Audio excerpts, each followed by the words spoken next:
Welcome to Swing and a Miss, a baseball podcast. I'm back. Listen to our shoddy opinions. They're backed up by cherry-picked stats. I'm debuting a podcast voice. You are. That's Josh. Settle in.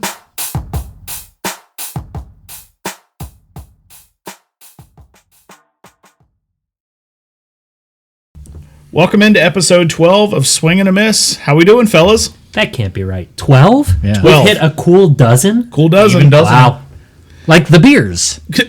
Exactly. Next time, it will be a baker's dozen. It will. We'll have donuts? Is that what I'm hearing? Ooh. Ooh, who's bringing donuts? We could celebrate with donuts. We Yeah. can make that happen. We'll figure it out. Everybody bring their favorite dozen donuts. Yes. No! Donuts don't happen a lot in this house. Well, they're gonna. Yeah. And whatever we don't finish, the producer has to eat. Oh, And then dear. She's going die home with from you then. celiacs. She's going home with you then. Okay. Too bad I'm at her home. So, Well, welcome in, guys. Thank you, everyone who's listened so far. We are now at episode 12, if you can believe it. Today, we're going to jump into a little bit of league check-in. We've got a lot of things to talk about that aren't necessarily game-related. We've got a few historical pieces to talk about, but whoever wants to kick it off, go right ahead. I will start as a Twins fan, and having my team just absolutely sell everyone at the trade deadline. It's been a hard watch, and so you're trying to find yourself reasons to continue the day-to-day grind of watching baseball. So it's been slightly enjoyable to know that every single player on the Twins right now is trying out for the 2026 season, and so you got a lot of journeymen and young folk that are maybe they're not going to be a part of the 2026 season, but we're learning a lot more about them. So seeing some base running blunders, someone trying to bunt on with 2 strikes and fouling it back and going was out. bad. Really bad, and so it's just like, hey man, you're not going to get a lot of chances. Maybe you shouldn't be making that error. Maybe that just costs you your 2026 season. Also, because my Twins are so horrible right now, I've just been enjoying watching the San Diego Padres, who every time I watch them Careful. Nell's going to come across the table. feel like they're inevitable.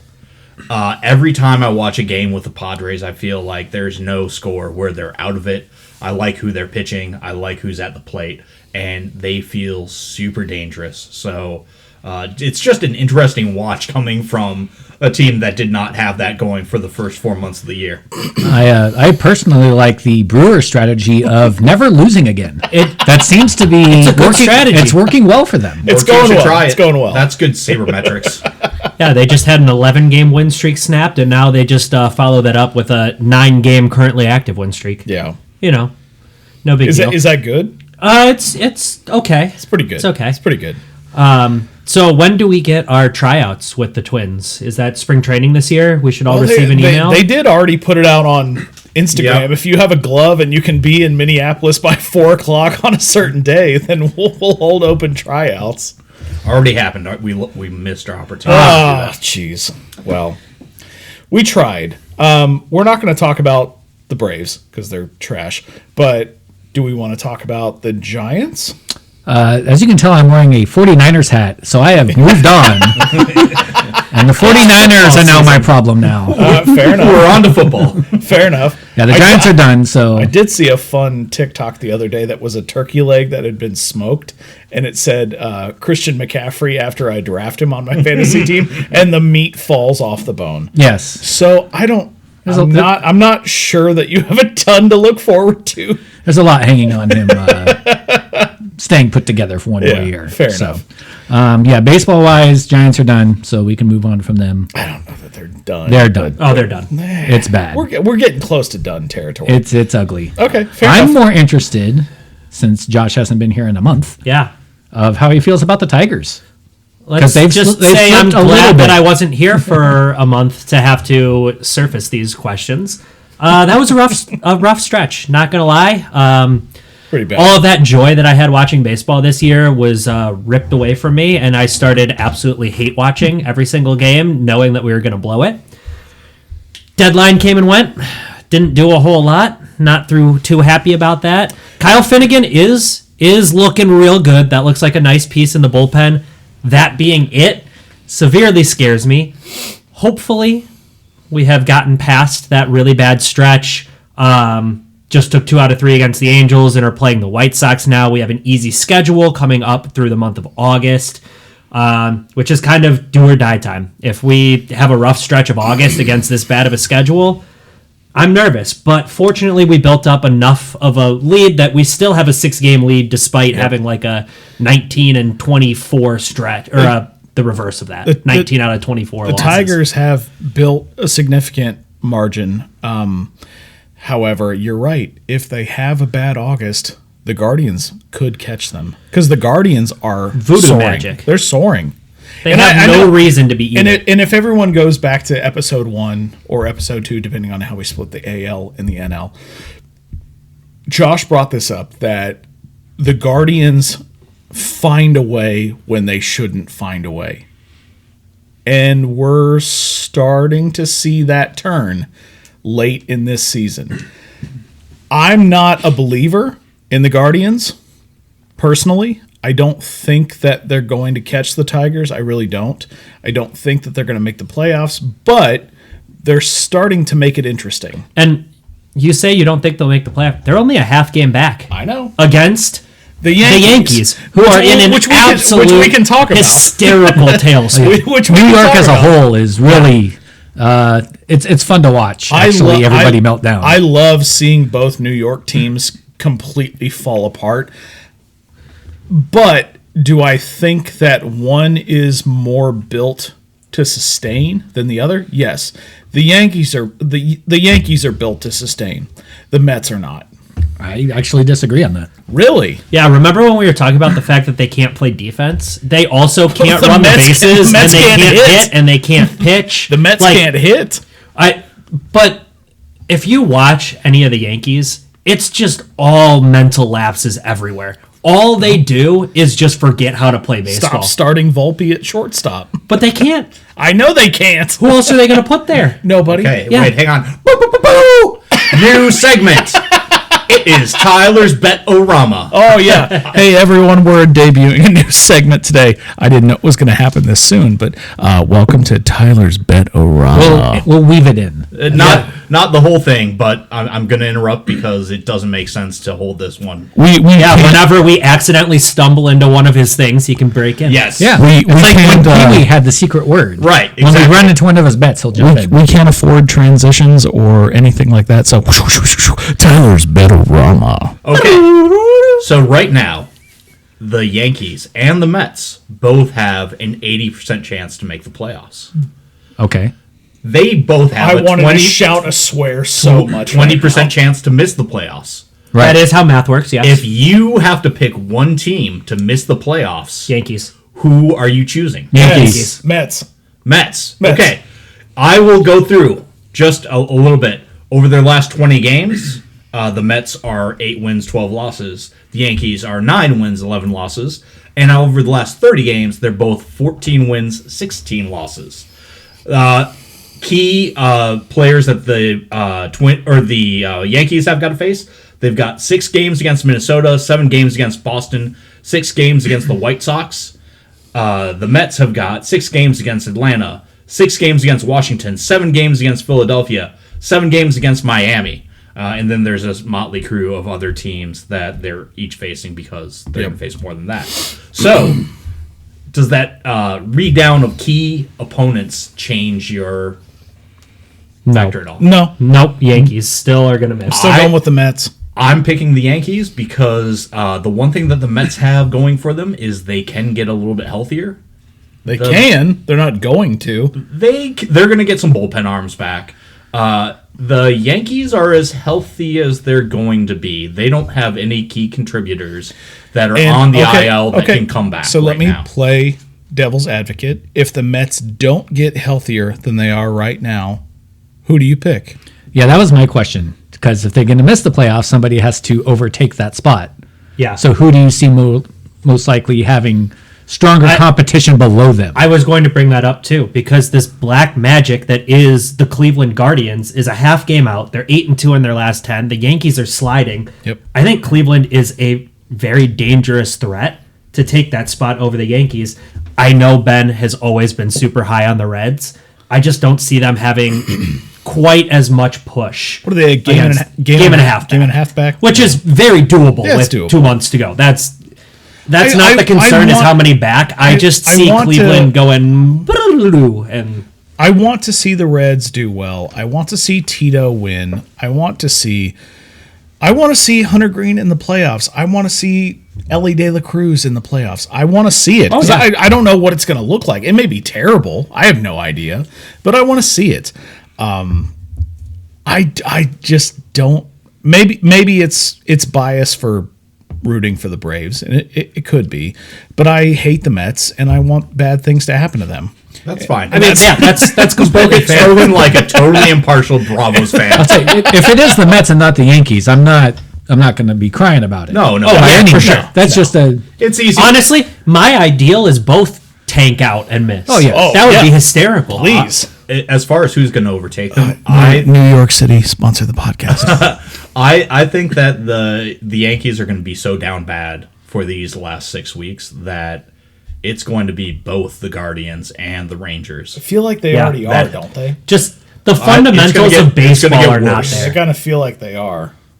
Because remember, all it takes is an injury. You could lose a Bellinger or an Austin Wells or Jazz Chisholm, and it gets worse. And can Well, I just if you can I lose Jazz just Chisholm, you're not losing much on the base path. We all saw what happened about 8 days ago. No, but I don't think that they've got anything to replace him with that's any better. Fair. But can I Fair. also just say what maybe we're all thinking? Hopefully we're all thinking too.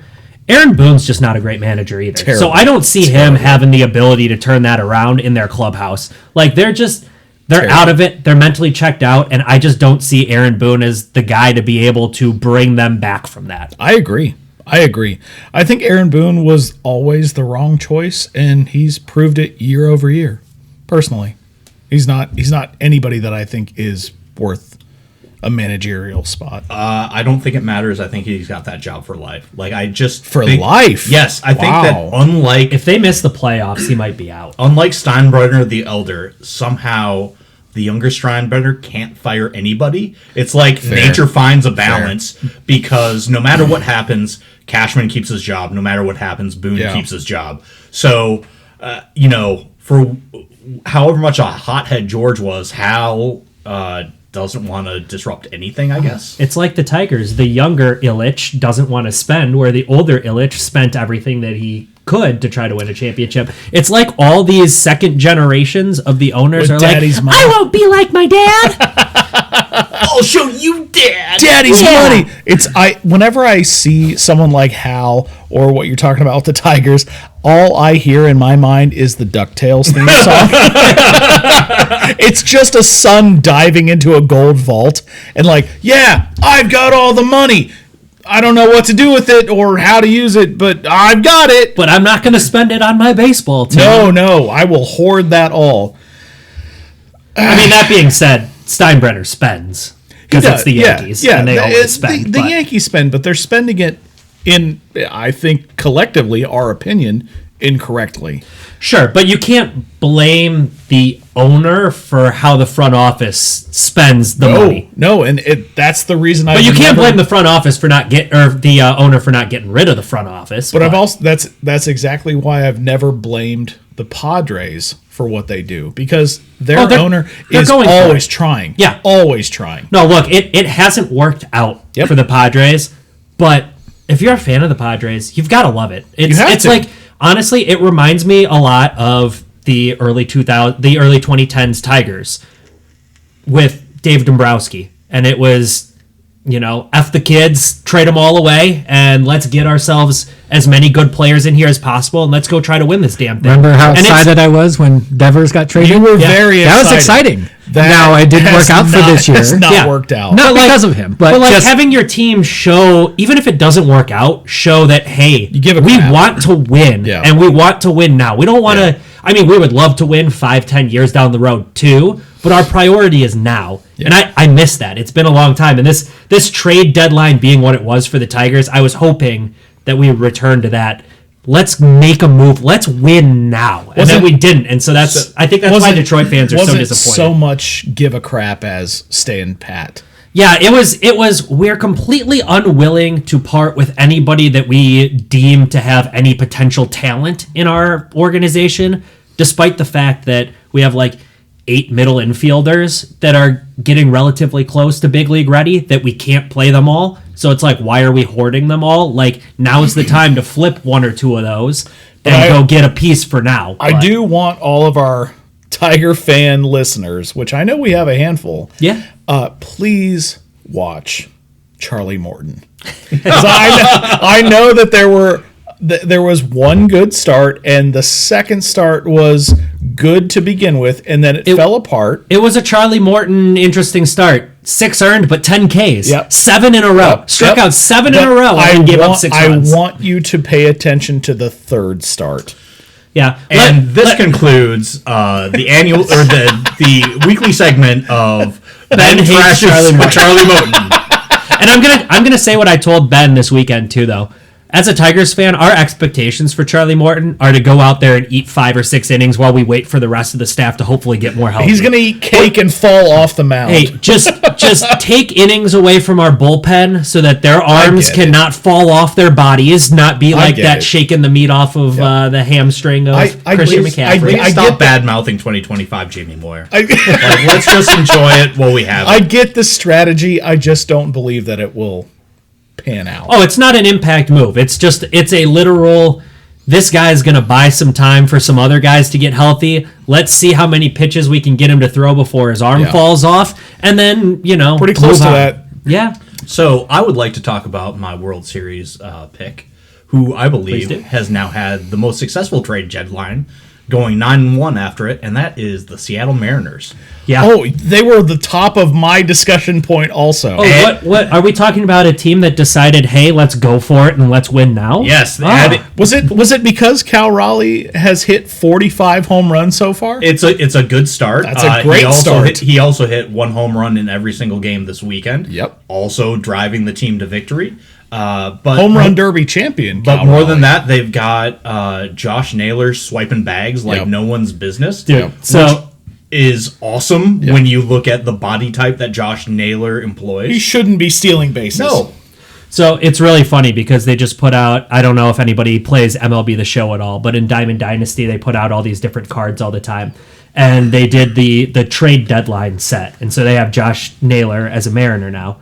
And this Josh Naylor card has 30 speed, but 99 steal. Nice. It's like the most unique card I've ever seen, where it's like the highest possible that you can have for stealing ability with 30 speed. It's fantastic. That's a really confusing split. It's fantastic, and it's completely an homage to the fact that he's just been stealing bases like a madman for no reason whatsoever. I wonder if he's cracked the code on just like the right point of the bag to slide into and how to reach his hand in at the last possible moment. Or he's just got that Prince Fielder, like, I'm a big fat man that nobody expects to run, so I'm going to catch him sleeping and get a good jump. He's powered by Canadian maple syrup. That's all I know. Old school Coney Island country strong. I mean, they're a fun team. If the Tigers don't come out of the American League, I would love to see the Mariners come out of the American League to play in the World Series. And I know you weren't here the last time we recorded, but I listened. Yeah, you did. But I transitioned my American League pick from the Tigers to the Mariners at that point. I just think the Mariners are playing that much better right now. Now, that could change. And what happens in a 3, 5, 7 game series, I don't know. I think the Mariners right now make the most sense as the American League champion. Well, and then, I mean, their pitching staff is still phenomenal. How about Brian Wu? Right. First player since, 2019, Clayton Kershaw, to go 6+ in 23 straight starts. Yeah. I mean, the dude's just, you talk about an innings eater, but then usually innings eater you conflate with like a high ERA that's just out there to. Right. He's got like a touch over Charlie Morton. Yeah, just a touch over 3 ERA, but he's pitching. Charlie Morton's 6 a touch over start. 9, but. Well, no, I'm talking about Wu. There's also about a 20-year age gap between Brian Wu and Charlie Morton. I'm pretty sure Charlie Morton's debut was before Brian Wu was born. Not just that, but we also had Ichiro's number retired over the weekend, and I think it was you that sent it to us, Nels, with Ichiro warming up in the hallway with Randy Johnson. Yeah, that was Tyler. Was it Yeah, Tyler? yeah. Okay, I couldn't remember who sent it. I got to tell you, if you don't know how difficult it is to warm up two dudes with one baseball in a normal sized hallway, when one of them is 6'10", you're missing a lot. And that sounds silly, but one is 6'10", one's Ichiro. He's an outfielder. He's used to the big arc, but they're in a 6x8 hallway, probably 75 feet away from each other, and they are just rocketing this ball to each other. It's insane. Who do Of you course, think it was came safe to- because there's no birds in the hallway. Who do you think came to who and said, "Hey, Dad, want to have a catch"? Oh, that had to have been Ichiro. Oh yeah, Ichiro? Had because to have been Ichiro. Randy Johnson was there to be photographer. Yeah. Yep. Yeah. Which, speaking of photographers, we'll get to that in our best center fielder of all time. However, let's talk about a few other pieces that have happened in the last 2 weeks in baseball. We've had some really impressive feats that have occurred. One, and I know Nels is looking at me like, don't you say it, don't you say it. But Shohei hit his 40th home run of the season. That was also coinciding with his 1,000th hit. That's pretty impressive. I mean, it's no Wade Boggs home run for 3,000 hits, now is it? No, but speaking of Wade Yet. Boggs, Wade Boggs also the notorious beer story. Yes. Yes. On the plane. I just watched that Sunny episode. we had Which one? The men's one or the women's one? Both. Yeah. We had a suggestion from a listener that we do a Patreon episode where between the four of us we complete that beer challenge among all of us. And I said On a flight? we don't have to do it on a flight. We just Okay. do it in my basement like we've been doing all the other episodes. But I still said I think we wouldn't survive. And if you don't know that story, go Google it. We don't have time to go into that. Or watch the Can Sunny we episode. just eat a chicken before every episode and call it okay? Live? Wade Boggs Live? ate a chicken before every game. Yeah. Live? His legit nickname was the Chicken Man. Chicken Man. Like Serrano, a live chicken. No. I think he just scooped up a rotisserie chicken and just ate it. Just grabbed a free range chicken and said Pedro Serrano. Yeah, would is do there a this. Costco nearby? Just pick up a rotisserie chicken on the way. Absolutely. Shohei's now at 266 career home runs in Crazy. whatever 8 you years. say, like 7+ seasons. Which may This also is year 8, and 2020 was one of those years. which So, may also tie into the center fielder discussion as we go forward. How many home runs do you think Shohei Ohtani winds up with in his career? 631. Really? You think he can get to that? Yes. He's how old? 30. 500. 500. See, I think that's a little light. He's already at 266. Yeah. He's hitting 40 a year. I don't think he gets to 600, but over 550. I think Split- somewhere in that split the five difference. that 550 to 600 range. I think he can do 600. Like, I don't know why. I feel like Shohei He Ohtani. He might. I feel I like just have to build in the assumption that he Injury. is somewhat mortal and will slow down. Well, he's already been injured. yes. I also feel yeah, like but that injury kept him from pitching, and he went 50-50. He hit while he was recovering. Well, from that's the why I'm saying he injury. can hit so many home runs. Is even if he gets injured pitching, he can still likely hit. I still say 500. pulling it back to Ichiro. I feel like Shohei Ohtani is built from the same cloth, where he's going to try to play for as long as someone will pay him to play professional Oh, baseball. for sure. So I think that we could see a 45-year-old Shohei Ohtani hitting 10 dongs a year and adding 50 to his total. Dongs. Sorry. Another milestone we saw was Justin Verlander recording his Attaboy JV. 3,500th career strikeout. Yes, congratulations. 10th all time. And then that game ended after that first inning. Congratulations. Game was over. at Nothing that else point. happened after that first inning. Actually, I know a lot of people that say if you go to bed before the end of the game, you just live with the reaction or the inning that they were in. Oh, And the so- Giants are undefeated then. 'cause You don't go to bed. You just turn it off. You have to Well, go to bed. he's old and they play on the West Coast. So True story. He gets about 3 innings a night. Are you talking about Verlander or Nels? yes. Yes. Jose Altuve also hit his 250th career home run when they were playing the Yankees recently. So That's not a lot of big flies for a little man. I know. I'm not an Altuve fan. I'm not an Astros fan, but I can respect the greatness. Yeah, Good for you, little fella. love him or hate him, you can't deny he has been one of the most exceptional second basemen we've ever seen in our Yeah, life. 100%. Other than that, we also saw history over the weekend. Jen Powell, the first female to umpire in a Major League Baseball game, started at, I believe, second base on Saturday. Yep. And then was behind the plate on Sunday. So congratulations to Jen Powell, the first woman to umpire in a Major League Baseball game. And real quick, before you knuckle draggers come to us in the comments, this woman has paid her dues. She went to umpire school in Georgia 10 years ago. She has worked her way through the Cactus League and also has worked her way up through other minor league umpiring duties. And also, if you have a problem with any call she makes, go watch CB Bucknor, Marvin Hudson, or Brian Walsh, because I guarantee you she ain't any worse than them. She She did not grade out as the worst umpire from balls and strikes in her debut. So. She was perfectly mediocre, just Yeah. like her male counterparts. Oh, absolutely. Congratulations to you, Miss. There you go. Congratulations. I don't know that I care that much. I'm just like, hey, like, way to go. Like, The It's thing cool to is, see the the thing first is, one. we first shouldn't. one, yeah. Cool to see the we first shouldn't care. It's umpiring. Right, Why yeah. does any of that make a difference? well, the only thing that I can say is, like, if we get to have female umpires, then we have twice as many pool of people. Yeah, then maybe you can get Which three means we people can with get- good eyesight. We can get the Good. best umpires possible. And to be fair, she's younger than CB Bucknor by what, 38 years? I don't know, but she also but will she come out with a country album like Joe West? If she does, I will not listen to it. she did do her profession proud and biffed her first call. Yeah, she did. So, She did. yeah. I'm excited. She You know what? definitely You know she what? missed the first call by a good 4 inches. I like a debuting umpire to have a big zone. You can always tighten it up later, but don't be the one that calls one like down the middle of ball, like we've seen a couple times this year. Brian Walsh. Yeah. Brian Walsh called middle Dick Height of. I almost swore real bad there. You did, but continue. A ball. Yeah. It was literally middle Dick Height.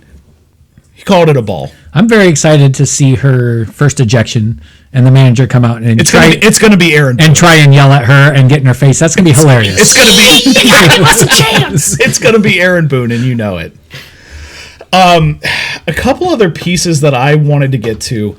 Can we really quickly talk about the Jays Rockies series over the last weekend? Didn't they put like 40 runs in a 3-game series, something like Holy that? crap! Are you talking about offense? Because there was a lot of that. I want to talk about this 3-game series at Coors Field. So the Jays were the visiting team. The Jays recorded 63 hits in a 3-game away series, which was the most in a 3-game series in the modern era, with the last team doing it in 1933. Wow. First of all, Game 1, Jays won 15-1. Game 2, Jays won 10-4. Game 3, Jays won 20-1. 45 runs in 3 games. I think it's more impressive what they held the Rockies to more than That's what fair. they scored. That's fair. But the Rockies are now 30-87. They have 45 games left. They have to win 12 of their remaining 45 to not be the worst statistical team of all time. And I think the Jays just sent them into an incredible. Everyone seems to be fact checking me with 45 games. I'm doing the left. math on whether that's above their current winning percentage, and it is. Their current winning percentage puts them at 41.47 wins. So they're close. That was the math that I was doing. Is what's They're their close. what's their 162 pace? And the Jays have now leapfrogged into the front of the AL East. Oh, by a healthy amount now. And They're 4 games not up. from that series, but I think that series highlights what's wrong with baseball right now. We need to have a the salary Canadians floor. are winning. Coors Field can be stupid One sometimes. is by two is by maple syrup. We need to have a salary floor in baseball. The issue with that is the floor doesn't come without a cap. I agree. I don't And I'm think okay with that. The problem is a cap doesn't matter. If you put a salary cap in place, the Rockies aren't going to spend to that. But they're going to spend to the basement. They maybe. They're going to have to. But Yeah, they and would that's just only- going to be them giving bad contracts to over-the-hill players Yes. just to They're already satisfy doing it now. Yeah, so it's not going to make any difference. So spend it on additional individuals. I have an But idea. if you have a floor, you have to. I have an idea. If they Go for it. actually want to create a more competitive league, the problem is that half of these teams make a profit through revenue sharing before first pitch. So you need to tie some combination of attendance, record, something else to like maybe TV viewership to being able to draw from that revenue sharing.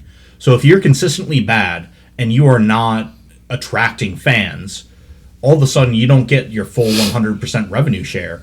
You go down a little bit. And so you get incented then to either get people into the ballpark, put a competitive team on the field, something in order to make it happen.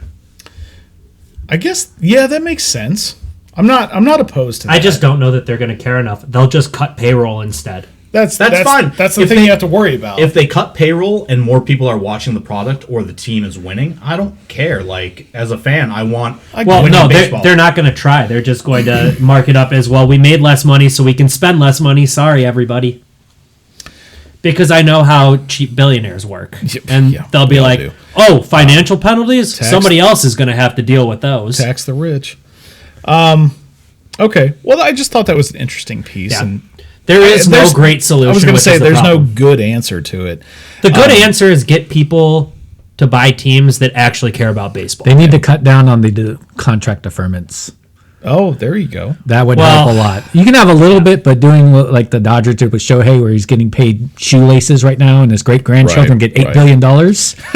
That needs but to settle down a little bit. Theoretically, that's going to really bite them at some point. But It does will. that help? That's the- not now, though. But does So, that like help how the we Rockies put a more competitive team on the Like field? how we celebrate Bobby Bonilla Day now, we're going to celebrate Shohei Day. And Like you can only defer like 25% of the contract, Right. something, some Yeah. cap on it. Sure. Yes, I Per absolutely my- agree with Per that. my earlier comment, he's still going to be playing by the time those deferments run out. True. Yes. True. He'll be 38, 39, 60-year-old 40. Shohei Ohtani.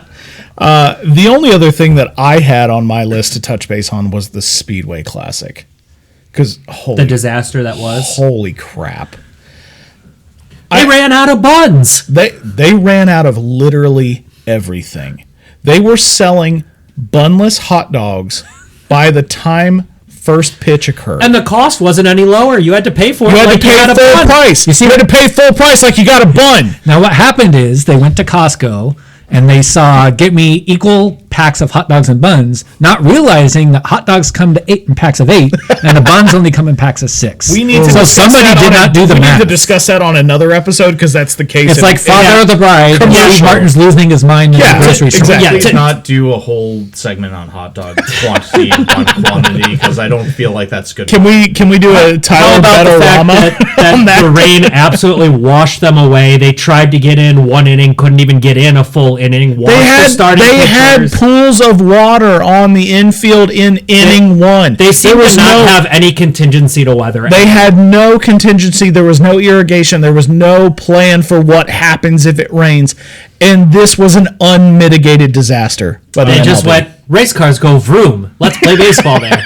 I did not realize, like, within motorsports, how much of it is built around bringing your own food to the stadium. Yeah. Just simply that the Yep. infrastructure of the raceway just doesn't even have enough, like, places to buy food. Right, there's Because not really a everyone's bringing a concourse. cooler in. Right. Now, I didn't realize that because don't they have like 80,000, 100,000 people going Yeah, to some of these things? However, in most race settings, and there are people in my family that are huge race fans, and I'm sure that they're yelling at their phones right now. Most race settings have a contingency where you can bring your own cooler, your own food, your own drinks, including beer, your own water, and that's allowed because they know that the logistics of what they have set up is not conducive for 80, 90, 100,000 people Okay. to go buy a hot dog or take a piss. It's just not realistic. So that's why you can bring your own cooler for that too. I was gonna say, Piss in a can. okay. Or drive your RV onto the infield, which you is go. stocked with all the groceries. And if you're at Bristol in the infield and you're bringing That your wasn't RV, rain. that's the best place for you to fly your rebel flag. Yeah. It fits. It wasn't rain puddling up on the infield. It was. They couldn't find a bathroom. Yeah. Oh, 100%. It was just. Yeah, but the infield, Piddling. has that set up. The baseball diamond they built did not. Right. That's the big problem. So I understand the allure. You want to have something interesting and fun and different. It was a cool idea in theory. It did not work out. Let's go back to Field of Dreams. Exactly. You The have Field to of do Dreams and the things. Negro League fields. Like Yes, the field in Alabama, right? Yeah. You have to do things that are set up to be baseball fields. Yep. This was not. And it was Or- disgusting. Or, just like Field of Dreams, they didn't try to bring 100,000 people Right. into Field of Dreams. Right. They tried to bring in 20,000 people, or a very intimate setting, because that's all that you have logistics for in a cornfield in Iowa. Right. So, yeah, you can go and do that. Speaking of which, I am very, very excited for the Little League Classic that's coming on Sunday. Yeah. Because that's always like one of Yeah. my favorite games to watch every single we season. shout out the Little League Yeah. World Series women's champion Yeah. from Pennsylvania, right? Yeah. Hershey, right? Was it Hershey? I just know Pennsylvania. I know Pennsylvania. the I don't remember if city it was Hershey or not. specifically. But shout out to them. Good job. Yeah. Love to see the kids Absolutely. play in the game. Here comes the bear.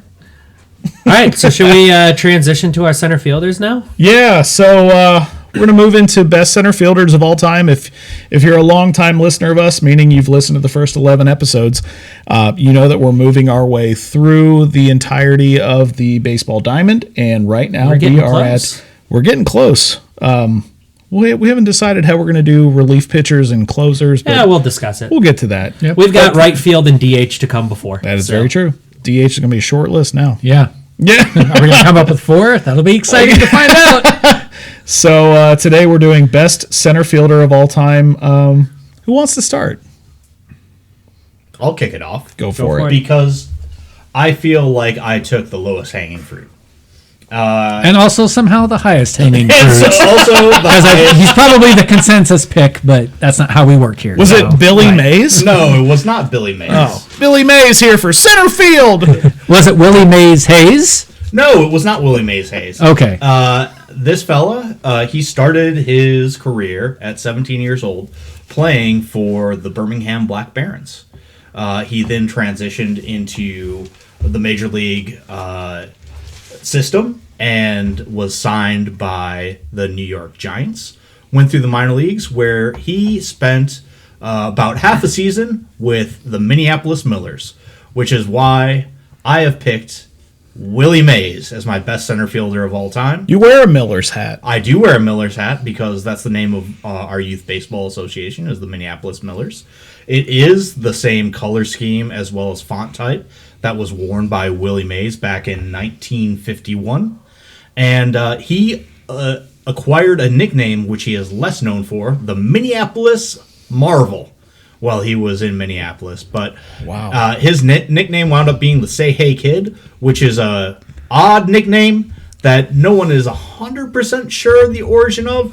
I at least have heard stories. I think It's- he actually said "hey" as a greeting. No, that's it. No, people would stop, I yell. think he said hey one time. People would, he's Willie Mays. Hey, say hey, Willie Mays. He's Willie Mays, right? So people recognize him on the street and be like, "Hey, Willie," and he would just go, "Say hey," Okay, and that's it. So they started calling him the Say Hey Kid. I thought that he just said "hey," and while everyone else said "hello" and "hi," and so Hey! a sports writer called him the "Say Hey Kid" because he was the kid that The said hey. innovator of the word "hey." Yes. Yes. So he wound up being Rookie of the Year his first season with the New York Giants, and then acquired 2 MVPs over his illustrious 23-year career. Also, one of my favorite things, 24 All-Star games, because sometimes they had more than one All-Star game. Yeah. He was number 5 all-time in WAR, He was number 6 all time in home runs, and he passed away last year, very sadly. And I got to eulogize him with my Minneapolis Millers team in the dugout before we were going out on the field, which was always really special to me. Willie Mays is probably known for the most famous baseball play of all time, which is the catch. So, he was sitting in the Polo Grounds, which is just an absurd baseball field, which it went almost 500 feet to dead center. It only went to about 220 feet to the foul pole. But in the World Series, Game 1, 8th inning, you've got 2-1, top of the 8th, and he winds up having to sprint about 180 feet to catch a ball over his shoulder, fire it in, keep those runs from scoring, where the then New York Giants went on to win in extra innings and went on to sweep the series.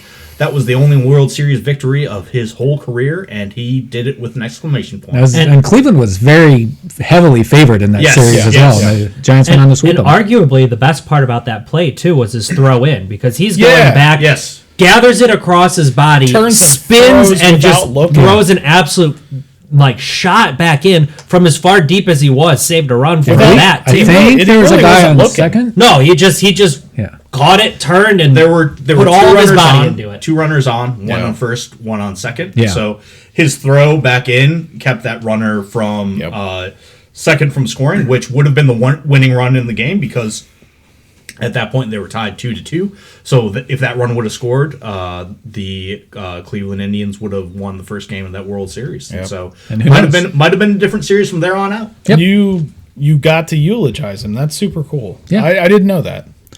There's a very cool documentary that came out on him on HBO Max last couple of years. So if you haven't seen it, go watch it. It's very interesting. What was the name of it?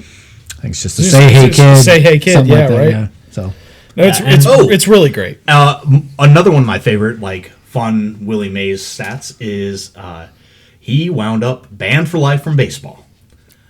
So after his career wound up, For a short period of time.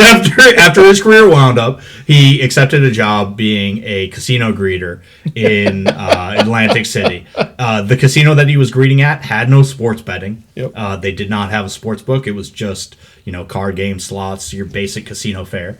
And the commissioner of baseball was so abhorred and wanted to keep a distance from all things gambling that he said, Willie Mays, Mickey Mantle, who also was a greeter in Atlantic City, associated with gambling, banned for life. He'll never come up on this episode. no. Nope. And gambling was never seen in baseball again. And this lifetime ban lasted until 1985, where the next commissioner came in and said, "What are we doing Is that here?" Bud Selig? No, it wasn't Bud Selig. It was a before. guy a couple before him. But he's Yeah, and now you might be able to hear about that story on your official TV provider for the regional networks, FanDuel Sportsnet. yes. And here's a good segue into Tyler's Betorama.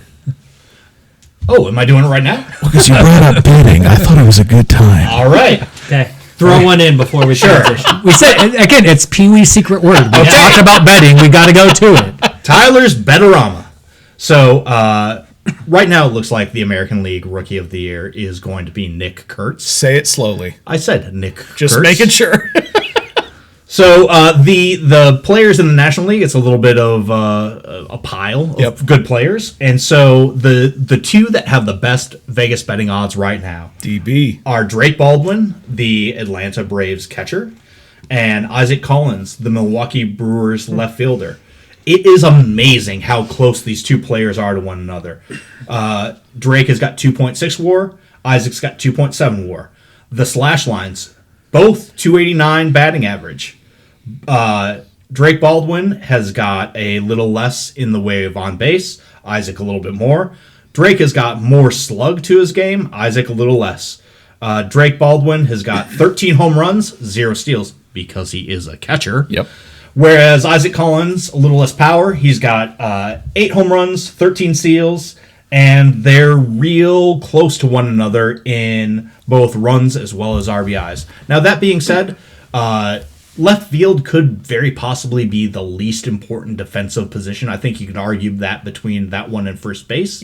Whereas catcher is the second most important defensive position. That being said, Arguably the most.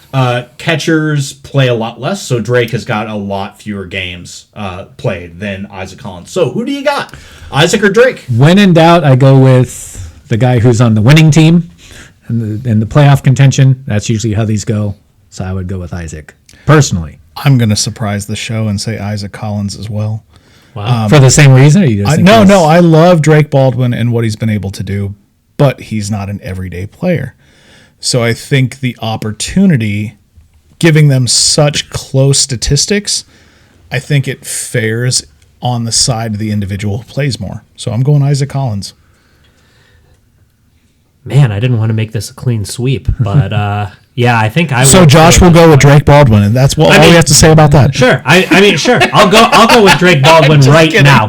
Now here's the other thing is too. For the last 2 months, I project Isaac Collins to pull away a little bit more. Yeah, for sure. As the rest of the season goes on. Yeah. Adding that element, I love a guy with some speed. So adding in that speed element definitely helps for me. But you can't, understate how important a catcher is to a team. That being said, it's not like the Braves are all that good this year. No, you're not wrong. And how much is he actually doing for the staff? I would and actually stuff? argue I don't know. when you look at Drake Baldwin and the record of the Braves, they probably lose 10 to 15 more games if he's not in the lineup. So my selection is Drake Baldwin, and it's Clean sweep. It's a little bit because so there are two things. Number one, yes, Drake has not played a ton, but he is going to play more because there's less competition right now for the catcher position in Atlanta. They're not getting rid of Sean Murphy. No, they're not getting rid of Sean Murphy, but they I think will allow Drake to show a little bit more as the season wraps up, just to get him some more reps. Yeah. The other part of it is I just think that generally the voters who are the baseball writers of America are a little bit more in love with defense, and so I think that catching being the more valuable position will be the thing that gives Drake the award. Very well could be. Could be. And that's been Tyler's Betorama. All right, I can take over the next ahead. center field spot. So one thing that I did want to say about Willie Mays too is he's like universally one of the most respected players by anybody around the game in the history of the game. My guy, on the other hand, It's not. is He's the anti-Mays. yeah. In fact, Field of Dreams touches upon this, and that would be one Tyrus Raymond Cobb. So Tyrus even sounds like a racist name. well, and from all accounts, he fit the bill. Is his dad Tiberius or is just him Tyrus? He's Tyrus. It's He's Tyrus just Raymond. Tyrus, son of Tiberius. It's like Tyrant almost. Yeah, one of the greatest lines in Field of Dreams when all the players are out there, and Kevin Costner's like, "Wow, you got all these guys to come back," and one of the guys was just like, "Yeah, Ty Cobb wanted to play too, but we hated that son of a bitch when he was alive, so we told him to stick it." One of the greatest lines ever. Even Ghost Ty Cobb couldn't play on the team. That being said, greatest pure hitter of all time. I mean, there's only 2 players in the history of Major League Baseball to eclipse 4,000 hits. Ty Cobb is one of them. The other being Pete Rose. And we all remember how I feel about Pete. Yes, but not like Ty Cobb was the greatest human being either. Well- But Ty Cobb also, one of my favorite stats, in 1909, he won the Triple Crown. He hit 377, drove in 107 runs, and hit a whopping 9 home runs. That's winning the Baker numbers. Whopping. Yes, because he played in the early 1900s. But he drove in 1,944 runs, which Hard to beat. is, top 5 all time, I believe. He's the all-time leader in Major League history in career batting average. 366 career hitter. He played 24 seasons and hit 366 for his career. Do you have a break in there? Nope. He didn't have a break. Nope. He didn't go to war. No, he played pre-war. Okay. Gotcha. No, he didn't. Well, not pre-World War One, I guess. Yeah, he played during the middle of World War One. Were they sending players during that? I don't think they were were. doing that. I don't. Well, The Great War. The Great War. But when you think about players that missed time to war, it was World War II in Korea. He played before the wars that players he missed played time. during World War One. Yes. Did not go to war. He was such an ornery bastard Yeah, that he chose not to serve his This is going to be our first explicit episode. yeah. The two wars that players really missed time in MLB history for were World War II and Korea. He played before the wars in And which baseball players missed significant time. And that's is what why I meant. That's why Yes. I missed my service time. Yeah, sure. Yep. Let's see. 1, 2, 3, 4, 5, 6, 7, 8, 9 times he had over 200 hits in a season. Wow. 12-time batting champ. 9 times 200 hits. 9 times 200 hits. That's insane. He also led the league in triples 4 separate occasions. One of those in which he didn't. He had 23 triples and didn't lead the league. Who's winning the Tigers game? Tigers are up 1-0. Okay, I just see it on your computer. Oh yeah, I've always got it to the side. And then stolen bases, 897. I believe that's second all time behind Ricky, or third all time. I think it's third. Third all time. That's still enough. That's a lot. Yeah, so he is top 5 all time in stolen Especially bases. since Top 2 in hits. mine is 184. Yeah. So stolen base machine, Yeah. triples machine, hitting machine. Arguably the greatest Tiger to ever play. And as I was telling you guys earlier, has his number retired in Detroit, which is no number. Out in the Comerica Park left field, all of the retired numbers also have statues for them with their name and number on the brick wall. And Cobb has his name with no number next to it because he played pre-numbers. Are we going to talk about the fact that he admitted to killing someone? You can talk about that as I wrap up the baseball segment of I it. don't see how that stops him from being the greatest center Yeah. fielder of all Are time. we going to talk about your greatest center fielder never making an All-Star game? Yes, he had a whopping And 0 killing All-Star someone. games. What a bum. Yeah, they didn't have those. How many gold gloves did he have and silver sluggers? Yeah, how many Also times? How many none. times did he win the World Series in 2022? In 0. 2022, 0. He did, however, win the World Series. No, actually, he did not. He did not win a World Series.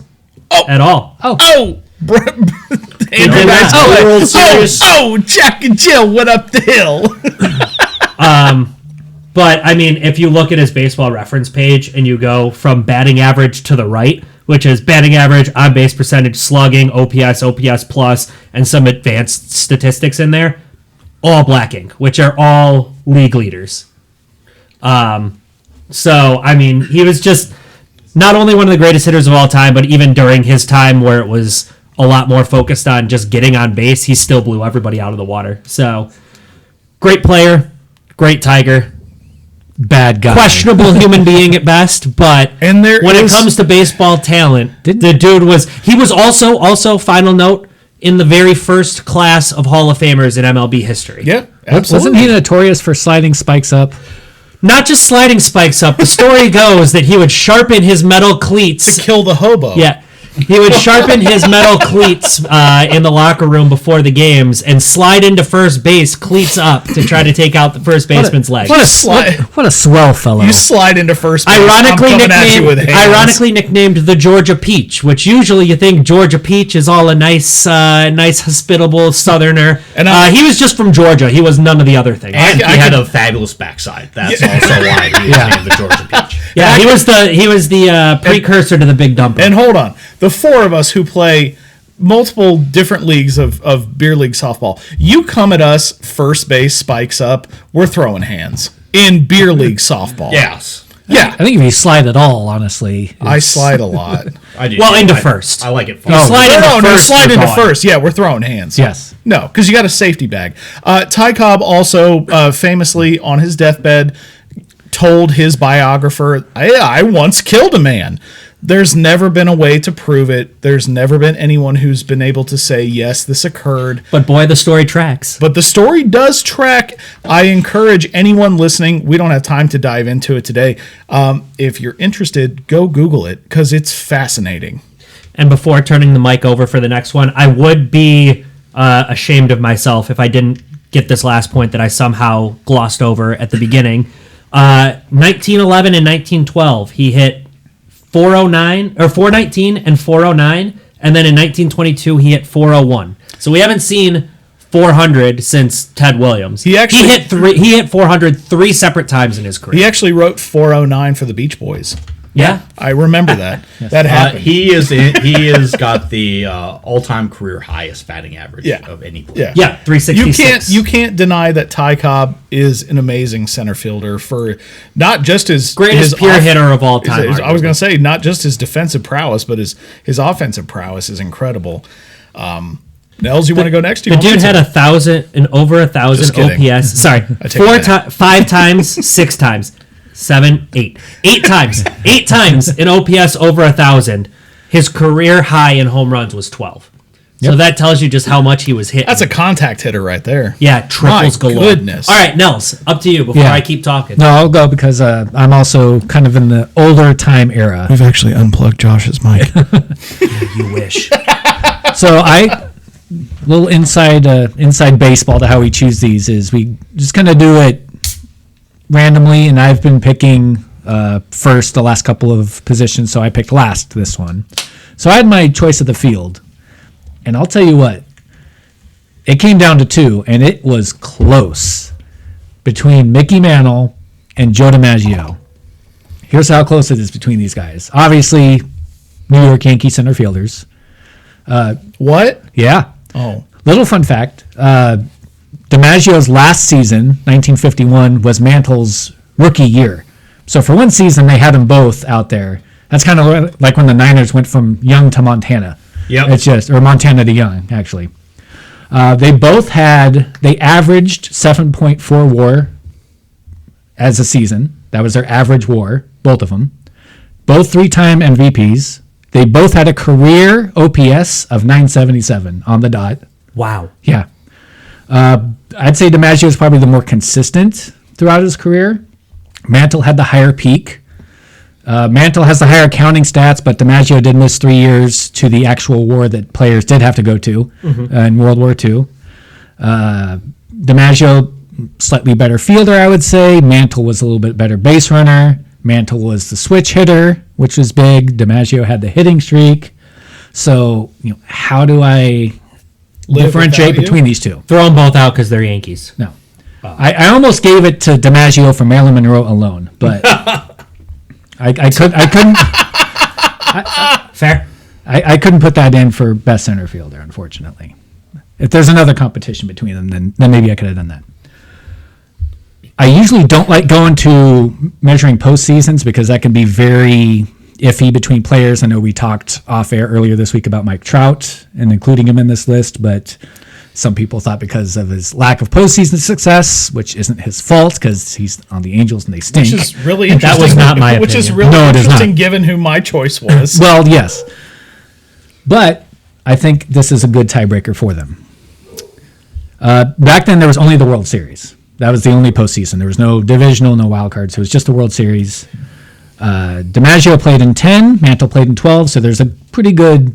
Goodness gracious. Yeah, the Yankees were just Oh, yeah, the disgusting back then. Yankees There's so many from gold 20s through trophies the on these 2 60s. pages I'm looking at. It's disgusting.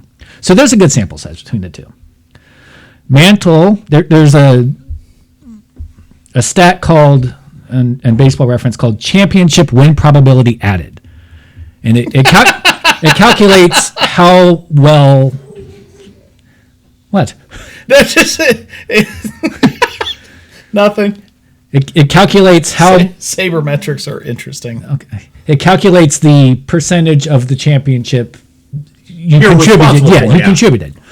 So cumulatively, Mantle over his 12, 83.5%, which is a lot. If you hit 100, you're basically considered You won one whole championship by yourself, yeah.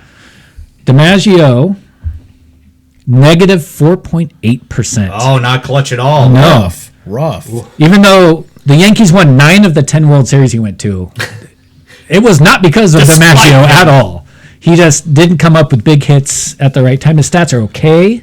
That's crazy. Not great. Well, yeah, October was about the season when they start filming a lot of movies, and he only had limited time with Marilyn Monroe. Exactly. So, It's true story.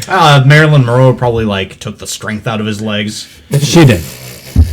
Mantle was a notorious drunk, so maybe that also had something to do with it. That probably had something to do with it. So with that tiebreaker, I officially claim Mickey Mantle, Fair enough. greatest center fielder of all time. And greatest switch hitter of all time. That I think that one goes without a inarguably. doubt. Sorry, Last. to Chipper Jones. No, it's okay. No, No, I agree with Chipper, you. phenomenal. I agree I with think you. easily a number 2, but Yeah. Mickey Mantle If you head and shoulders honestly above. sit here and say that Chipper Jones is No, a I'm better just- switch hitter than Mickey Mantle, then you're Well, I don't know wrong. what you're coming with, Mark Grace. Hey, just know, Mark Grace is the greatest first baseman of all time. Hey. Don't you forget it. give us another decade here, and we'll have a new number 1 for best switch hitter of all time. It'll be, Big it'll, dumper. be, it'll be Mark Grace.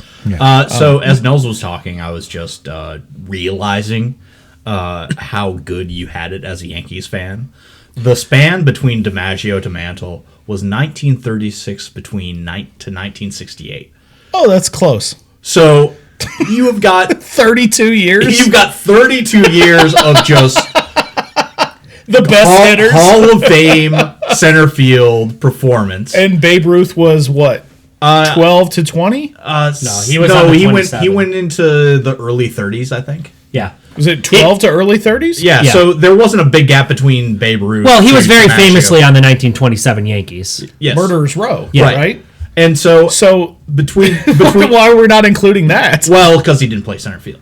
Oh, Yeah, fair, we're talking about fair, center fair. field. We're just talking about center field, and the fact that is why I'm done. over those 32 years, you won a world championship half the time. Yeah, Because- 15 times. because you won 16 of them. To be Is it fair, 16? you And, were, Grandpappy remembers reading about it in the you newspaper. were one of 5 or 6 teams at that point. I just want to point that out. There were a lot more teams. There were more teams than that, but Still, There were not but more- also- there were not that many more teams. but- talk to but a at the same- Cleveland fan about World Series in the 1930s. Yeah, Oh, trust and- me, I've heard it my entire life. And at the same time, there were no playoffs, so you had story. to finish the top of your league in order to story. get to the World Series. So it's not like you could sneak in at 500 No, like the but you Cardinals also- did in 06 and win a championship. But you also weren't one of you weren't one of 17 or 16. You were one of 6 or 7 or 8. Shout out to the 1942 St. Louis Cardinals, who handed Joe DiMaggio his only World Series loss. Oh yeah. I now understand why every Yankees fan who's over 50 years old is the most obnoxious. Because You do. Oh yeah, because you've been they- told your history is great, but you've seen little of it. Because when you were a little kid, all you knew was winning. Reggie Jackson, man. You've seen how many 5 championships since 1975. I'm talking about formative years. Also, Ben, in 1927, there were 16 teams. Were there really? 8 in each league. Yep. Okay. 8 and 8. So okay, I said 6. It was 8. 8 in each league. But you had to be the best team in each league. Correct. But I said 6. It was 8. I Once wasn't that again, far off. not a lot of Cleveland championships, not a lot of St. Louis Browns championships. I don't care about Cleveland. Tigers winning. won, too. I don't care about Cleveland winning anything except the Cavs, which they haven't since 2016. All right, Ben, why don't you finish us off now? Oh, hold on real quick, Yeah, guys. word. It's time for Tyler's Betorama. Okay, talking about center fielders. We have got 2 very excellent, very young center fielders, one in each league, that are right now probably in position to get a Gold Glove. You've got in the American League, Boston's Cedon Rafaela, and in the National League, you've got Pete Crow Armstrong for the Cubs. Both of them have got excellent stats. So by StatCast, Cedon Rafaela has saved 15 runs and operated at 5% above expected as far as how many outs he's made. Pete Crow Armstrong, 18 runs above expected and a 5% improvement rate. Which one of these young center fielders Pete Crow Armstrong. are you taking to take home the Platinum Glove? Pete Crow Armstrong. So, here's the thing. Rafaela, better defender. But they've got him playing second base half the time right now. It's about They've got 20% of the time. Yeah, but they're throwing Jalen Duran out there, who cannot track a fly ball in center field for his life, over their guy who would be Does the versatility help with a platinum glove if he's not spending all of his time in center field? Got to be the other position. If they have a utility to gold glove associate now it. too. They do, but They do, but he would probably track You have as to a center do- you fielder, but he can't- doesn't spend all his time there. You can't go over 35% at any position for the utility. I believe. Platinum Glove is the best fielder Yeah. of the whole league. But So does it help him to have the versatility of multiple positions? Am I wrong? You can't go above 35% at a position. I to honestly the don't utility? know. It's I think brand it's- new, I think so. it's 35%. but but he's not a utility anymore. I know that Rafaela has not played as he's played some time at second base, but not. He a has. significant amount. But does that versatility help in a platinum glove conversation that he's playing gold glove, platinum know. glove It's level your- center field? it's your It's answer. entirely Oh. up to you. It's your I answer. forgot This is really a question of which I'll hammer league, it. Hammer the Rafaela over. which league has the weaker defense. What's the over? So if- players overall?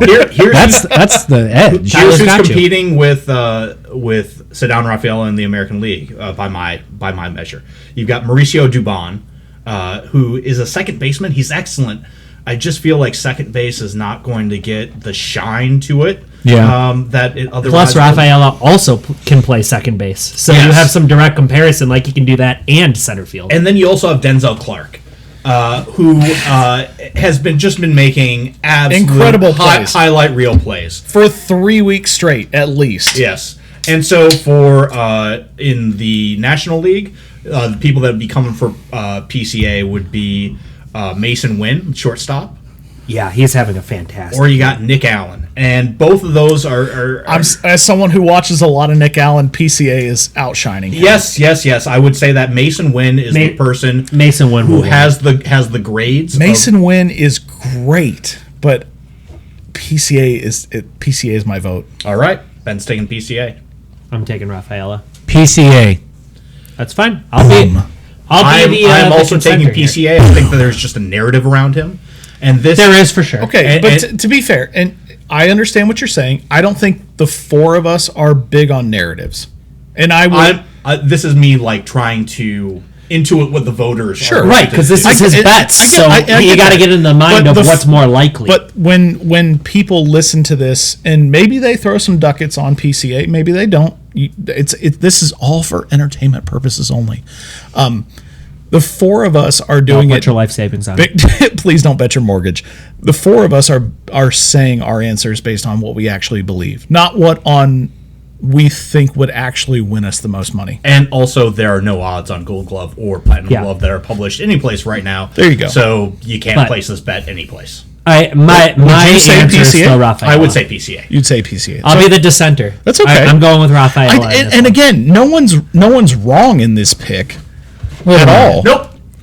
I can- Both are excellent choices. I can bet on whether Class A throws a first pitch ball, but I can't bet on a major award right now. Well, honestly, you might not be able to bet on that for long because the MLB may go no more. You could only do that in the black market. You can't do that in I'm regular sure that you'll get places. Gold Glove odds at some point, but they're just not available now. Can you bet on Emmanuel Clase? And the in other 6 thing months? with We'll see. the gold and platinum gloves is very tough because you were talking about the narrative.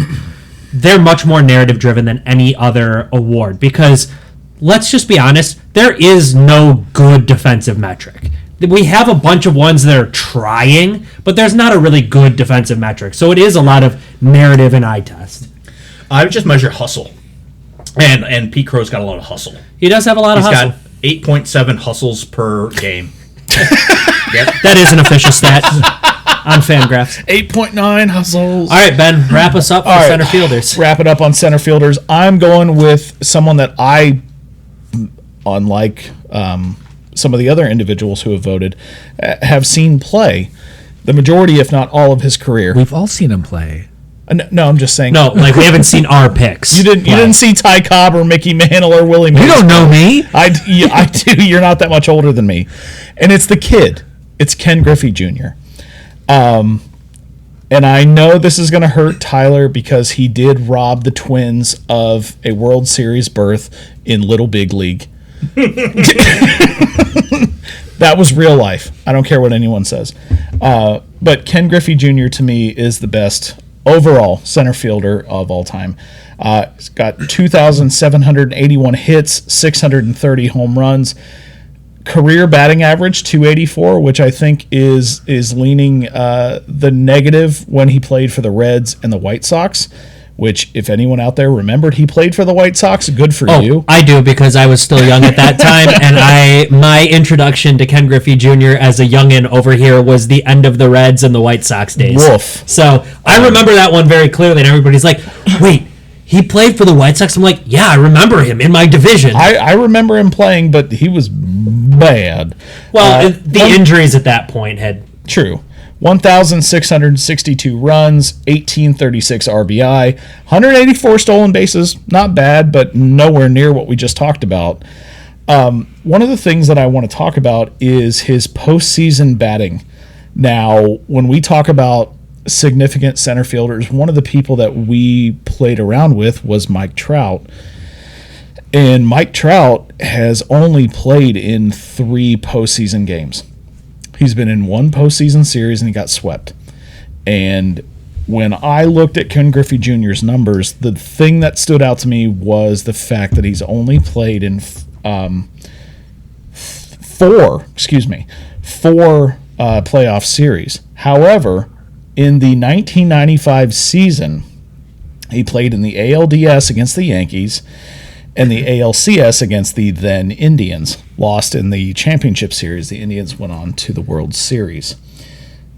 He hit 6 home runs in what would be 11 games. 11 games, yeah.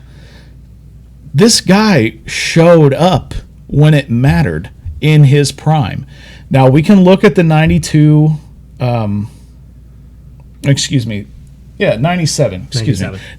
DS against the Orioles, where they lost 1-3. He only had 2 hits, didn't have any homers. We were moving towards the twilight of his career then, because he started playing in, 88? 89? 89, I believe, yeah. Something like that. Funny that And you then say that that's the twilight of his career, and 11 years later, he had his 4th series with the White Sox. Correct. However, the majority of his time when he went to Cincinnati and into his time in Chicago, he earned himself the nickname General Soreness, because in his time in Cincinnati and Chicago, he spent a significant amount of time out for general soreness. However, when he was with the Mariners, and I think that's the time period to focus on here, he is a 13-time All-Star, a 97 AL MVP. He's a 3-time Home Run Derby champion. He's got 10 Gold Gloves, 7 Silver Sluggers. He had the most runs scored in the AL in 97 at 125, most total bases in the American League in 1993 and 1997, most RBI in the American League in 1997, most home runs in the American League in 1994, 1997, 1998, and 1999, and most extra bases hit in the American League in 1993 and 1997. Now, we also talked a little bit about defensive stats and why they're important for this particular position. Now, Ken Griffey Jr. had the most double plays turned as a center fielder in the American League in 1989, 1992, 1994, and 1999. Now, those of you who know baseball, sit there and think about that. What do you have to do as a center fielder to turn a double play? A catch and a gun. A catch and a gun. That's not easy to do. And stupid base runners who apparently don't learn their lesson. You either have to charge that ball and stay on your feet and have the momentum to fire that in, or you are deep enough that they're testing you with the tag. And yet, 4 different seasons when he was in Seattle, he had the most double plays as a center fielder. Now, again, he didn't win a World Series. He lost that one in Little Big League. But, to me, Ken Griffey Jr., the best center fielder of all time, with the sweetest swing. That can't be denied. Yes. And he's also very popularly referred to in all sports media as the greatest what if without his injuries, which is crazy because he's already that great with it. Except for Mark Grace. But, all the what ifs, if he didn't have all those injuries, could he have had more home runs than Bonds? Could he have done this? Could he have done that? I think that he's going to have a lot of competition in that title with the other guy that we just mentioned, Mike Yep. Trout, who's now dealt with a lot of injuries. Who just turned 34 last week. Yeah, and he's dealt with a lot of injuries too. And boy, early Mike Trout was probably the best player I've ever seen play. Yep. Sans what Ohtani and Judge are doing right now. We'll see how long they keep that up. And but Ken Griffey Jr. is now a Pacific Northwest photographer for sports media. Yep. Trying to take Following some of that the Randy Johnson shoes. Randy Johnson money. Yep, absolutely. So, Nels and I came of age in like sort of Ken Griffey Jr. mania. Yeah. And I will tell you that there were kids trying to swing left-handed that were right-handers. Everyone started wearing their baseball cap backwards. Ken Griffey Jr. was by far and away the coolest baseball player for a long time. I would argue you can take was out of the question. Oh, yeah, he was still the guy. He Might still still is, be. even to this generation. but he's still very cool, and I don't think that there was like really a cool baseball player until you get to like Fernando Tatis. Like I'm trying to think of like who was like a legitimately cool baseball player for the 15-year gap between Ken Griffey ending his career and Fernando Tatis like coming onto the scene, where everyone wanted to emulate him and everyone wanted to be just like I still do. And he turned around a pretty miserable franchise in the Mariners, Yeah. who were nothing, just kind of lost and forgotten out there in the Pacific Northwest. To be fair, though, they still haven't won a playoff series since that DS. They haven't, but they were. It's gonna change this year. They were like a very kind of cool retro hip team to follow in the early to mid 90s. It's a shame that he was gone by Yeah. 01 when they Yeah. won 116. That was when King Felix No, was on that team.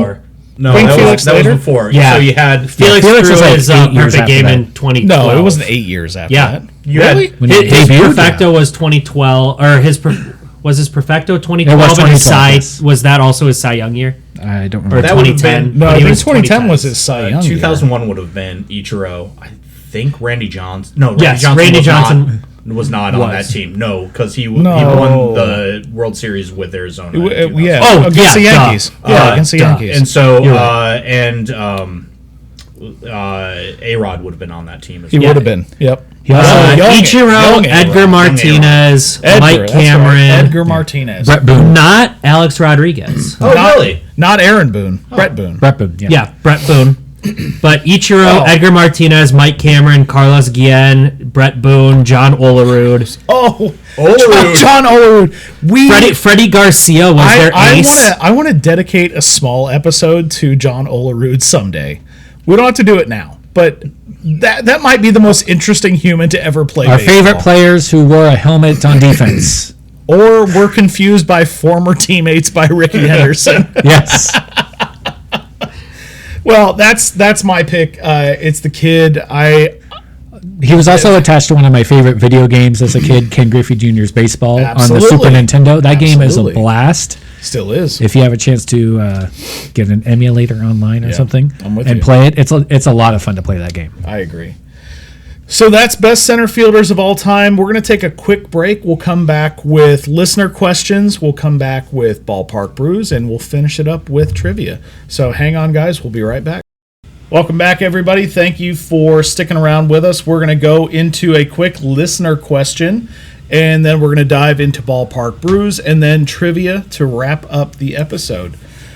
So the listener question that came in for this week: are seat sizes in stadiums standard, or do they choose the size? Do you guys know the answer to this question? Because I did a deep dive into whether or not it's standard or not. The term I've always heard is an ass every 18 inches. So I believe every seat is about that width. You're not terribly wrong.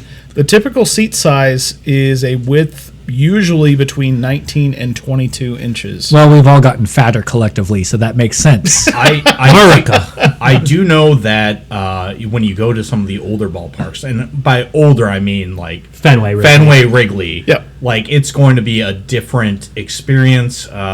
I think as much as anything, you might be more apt to see bleachers, at Wrigley than you would at a modern stadium. But That being said, they've got bleachers in here in Minnesota. Yeah, Target. Well, no, I think every stadium still has bleachers out in the outfield. Outfield has bleachers Yeah. for most places. But they used to have just bleachers everywhere. It wasn't like correct. seats. So trying to think. I don't think Comerica has bleachers. So while teams can customize, a common range for seat width in baseball stadiums is between 19 and 22 inches. Some manufacturers offer options within the range, allowing for flexibility in stadium design. So essentially, every individual ballpark and team has the choice to make their seats wider than 22 inches, but across all MLB teams right now, the average is 19 to 22 inches. I wonder if I would measure your butts. I wonder if like if you're the one of the teams that's more apt to sell out, the Yankees, Mets, Padres, Giants, Dodgers, if you're more apt to go with the smaller seats. Yeah, pack those extra just in there. just to squeeze in another, 400, seats into the overall stadium. As Could somebody be. who has just recently small been to butt? San Diego's ballpark, I didn't think about it. Now I will every time I go to a ballpark. It didn't it wasn't noticeably You got a smaller skinny than. butt though. I mean, Yeah, you but don't you have can to call still- me out for my lack of ass. You can but still it feel didn't- the difference between yeah. sitting in something like Sure. Yeah. ample and it didn't feel any different to the point where I noticed than it has in Detroit or in Minnesota. So do you guys think that that's something Major League Baseball teams should pay attention to, is inclusion of larger fans? Nah, just go with bleachers. Go with bleachers. Yeah, Bleachers is always an option. As long as the bleachers have a back. I don't Well, think that's any not of gonna them happen. do. That's not going to happen. The ones in Comerica do, because I do stand corrected. They do have bleachers in Comerica, but the bleachers have backs. I'm gonna need boots on the ground. Alan, if you could confirm, because I don't believe Josh. Dude, I literally just looked at it. Yeah, but I'm gonna need Alan to tell us the truth. Okay. His answer is going to be, I don't know. I don't sit in bleachers.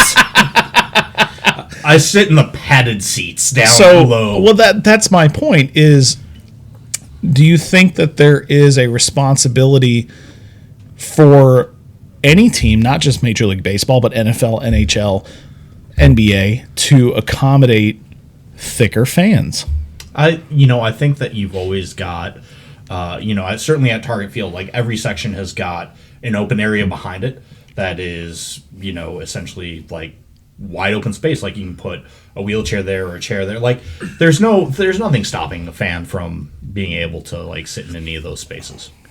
Yeah, and how about that work? Like if there's a wider seat, Don't get me wrong. I don't know the answer. and somebody with the narrow ass is sitting in that seat, do they have to get out of it if a larger fan comes by or wants to sit there? It's kind of like the same thing as like airplane seats. In like- what way? Like, yeah, I mean, it's the same way. Like, do you need to have bigger seats on airplanes? And what if somebody... By two? Yeah, but I guess that the arms don't go up in most ballpark seats. Yeah. So you So that goes buying back to two the- doesn't help goes back unless to the bleacher unless idea. you've got the perfectly sized ass and you've got a big enough gap there that you could just boom right in the middle. It's a good band name. I don't even know what part of that you're referring to. as a band name. And don't ass gap. ass gap. And don't get me wrong, this is not something that I think we can fix. I was just mostly curious what you thought. Accessibility in some way, shape, or form is definitely important. Now, how that looks could be very different in a lot of different ways. Yeah, I feel like if they have the bleachers, like there's no room for like a lawsuit or anything like that. Right? No, I don't think so. And it is important to be but- able to get fans of any size, shape, Right. color, all that kind of stuff Right. in the ballpark at all times. You want to share the game And I with think- literally everybody who's So wait a interested. minute. You said every color? So Yes. you were saying not to discriminate based on race going into the ballpark? Yes. Okay, I guess that's your opinion. Jeez. Yeah. All right. Fine. Hot take. Wow. I'm just saying, all people who love baseball should have a spot at the park. And I feel like we've said this. That- Play the game, love the game. Yeah. Okay. But how that spot looks is up for debate on how that- you best make things accessible for people. Because I mean, it's the same with like and that's wheelchair fine. accessibility and stuff, and you'll see a Well, lot of them that's have AD like they the have, ADA requires that. yeah, but I mean, sure, I'm just but saying. it should be included, whether it's Fair enough. required or not. So, listener, the answer to your question is that Major League ballparks get to choose. and the average is 19 to 22 inches, and hopefully you fit into that range. But if not, I'm really sorry. Okay. Yeah, So if not, skip a couple of those glute days. careful, almighty. All right. So we're moving on to Ballpark Brews. What do we got today, Tyler? What we've got today is AleSmith Brewing Company out of San Diego, California, and they have got a beer that is called 394 Pale Ale. And this represents which team? This is the Padres. Okay. So 394 is the batting average of Tony Gwynn. Cheers, fellas. He is the highest batting average. Who's Tony Gwynn? Tony Gwynn is famous Padres right fielder, and he was the nearest towards hitting 400 of any ball player Was he good? Since Ted Williams. since Ted Williams. Was he good? He was all right. excellent. Fun We fact may about- get to him in the next episode. yeah. Or maybe not. Yeah, I was going to give a fun fact about Tony Gwynn, but in case he comes up next time, I'm going to... I'll give it anyway. Who I'm going to cares? go ahead on the air and call Tony Gwynn. You're he's not. dead. Yeah, he passed. Junior. Oh, you mean he's going to be your pick. He's calling it for his pick. I thought he was going to try to dial him up. He's I'm like, I can help you with that, but I may end up in jail. Real quick, guys, I'm and going to we may, call him real quick. This 900 You want me? 877. You want me to reach out to Doug Fister and you know Tony Gwynn? I do want It's you like, to call Doug it's like Fister. Happy Gilmore talking to Chubbs after Chubbs. All right, who wants to start? Because holy crap. You can start because clearly you're going to start on the negative side. So Ben made a face. He took a sip Yeah. and he made a face. I may, hold on. I'm going to do. he made the sweat sock face. That's got a real. That has a weird cream taste to it, and I don't love a cream taste to beer. So I'm going a bunt single. You reach, but no one loved it. Yeah, it says right on the can, citrus, tropical, smooth. Did you taste any citrus? A little.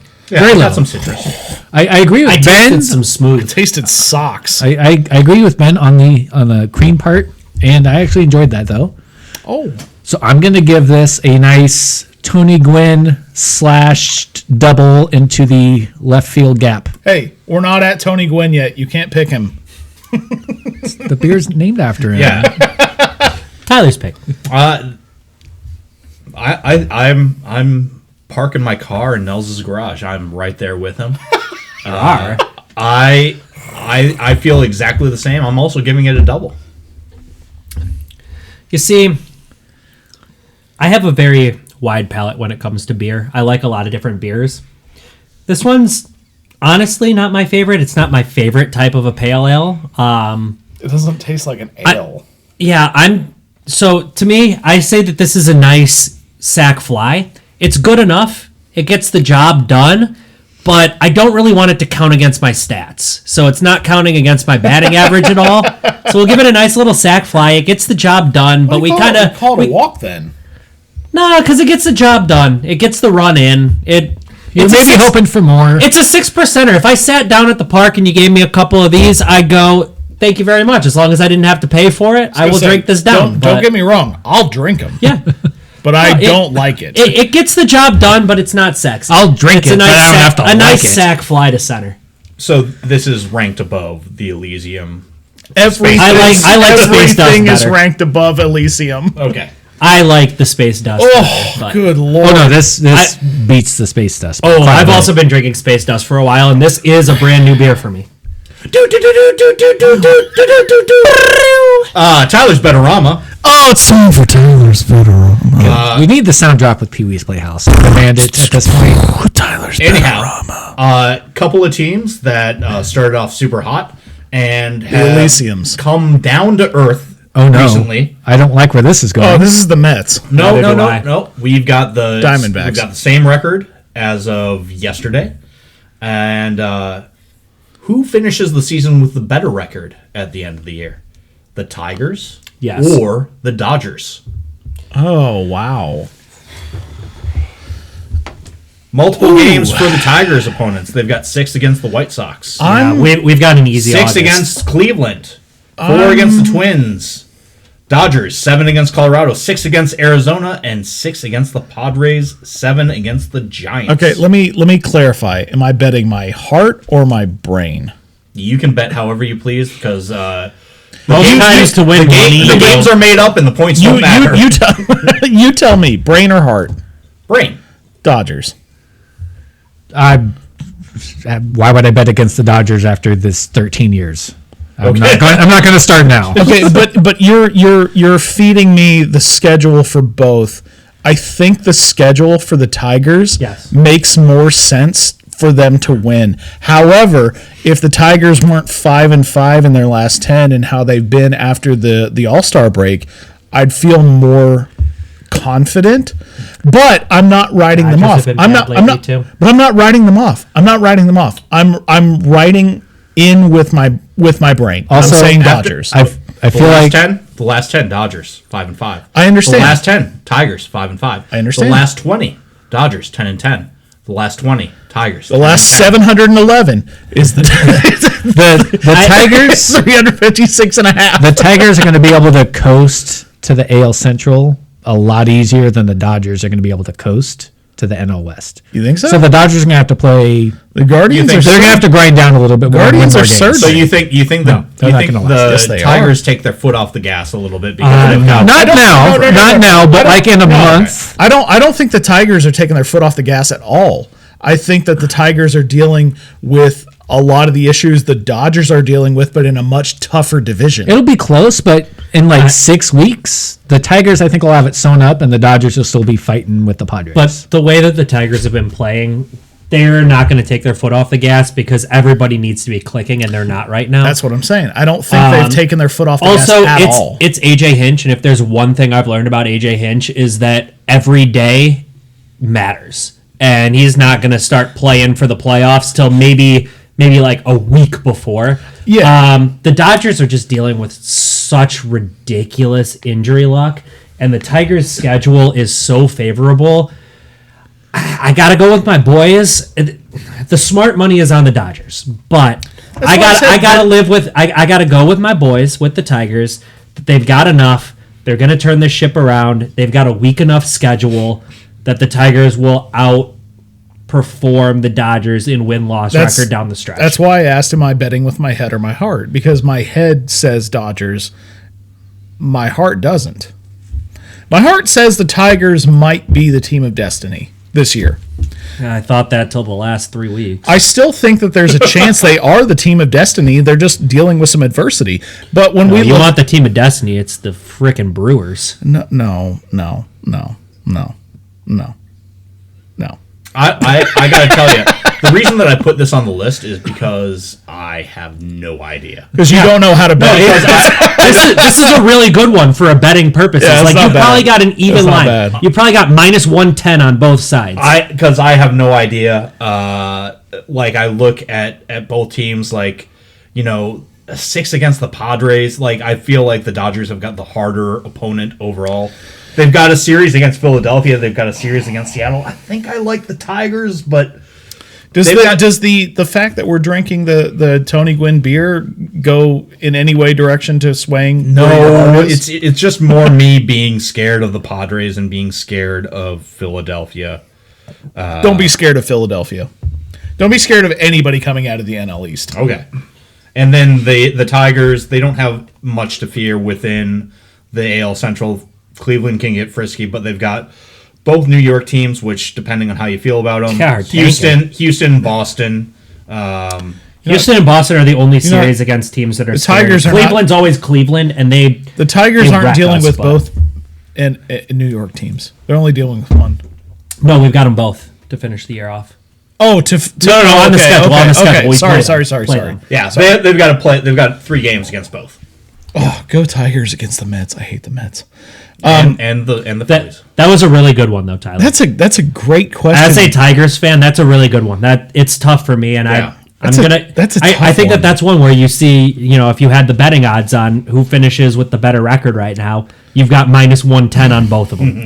There is no favorite leaning. And anyone listening, tell us what you think of Tyler O'Rama. Tyler's Betorama, excuse me. This is our first segment. So I know personally I've enjoyed it. It's been, intriguing. It's given some good thought. No, not whether you like it or not. Tell us who you'd pick. Tell us your picks. And whether you like it or not. And, well, we're going to keep doing it. All right. Well, the thing that nobody likes, let's get Ben's trivia going. No, what? I'm just kidding. Everybody likes my trivia. I know, I do. I got them all right last week. Just for the record, I was listening on my flight to back here to Minnesota from Detroit because I was out of town for the last recording. And that's the answer to where was Josh in episode 11? Yeah, I was Detroit. scouting. I was at the Tigers Diamondbacks game in a suite with my company in the game that we put up 11. So it was great. But Josh hit the 4-hole. I was listening to the episode. Great job, boys, by the way. And I'm like, dude, I would have swept trivia. I had every single one of these, including the Doug Fister one, obviously. I swear, if you don't reach out to him, I'm not. we're gonna throw. I don't even know how to hands. reach out to him. Dougie Facebook. I don't know if he's on. Who's on Hold on, Facebook anymore? Stop, real quick. Old people Hold like on, you. real quick. Doug Fister, you went to high school with Nels. If you could get in touch with us, we would love for you to be a guest. Thank you so much for sponsoring the podcast. Hey, if anybody that Nels knows also knows Jeannie Fister, Jeannie, and can get us in touch through 3 degrees of Kevin Bacon here, that would be great. Jeannie, you got that? You got that yearbook? All right. Anyway, trivia time. Let's wrap this bad boy All right, up. let's do it. All right, today's trivia is all about center fielders. So, which way do we want to go around the horn? Josh to Nels or Nels to Josh? As long as I'm in the middle embarrassing myself, I don't care. Yeah, Okay. I don't care either. We'll start with Josh. All right. Question 1. What center fielder did Ted Williams say the All-Star game was invented for?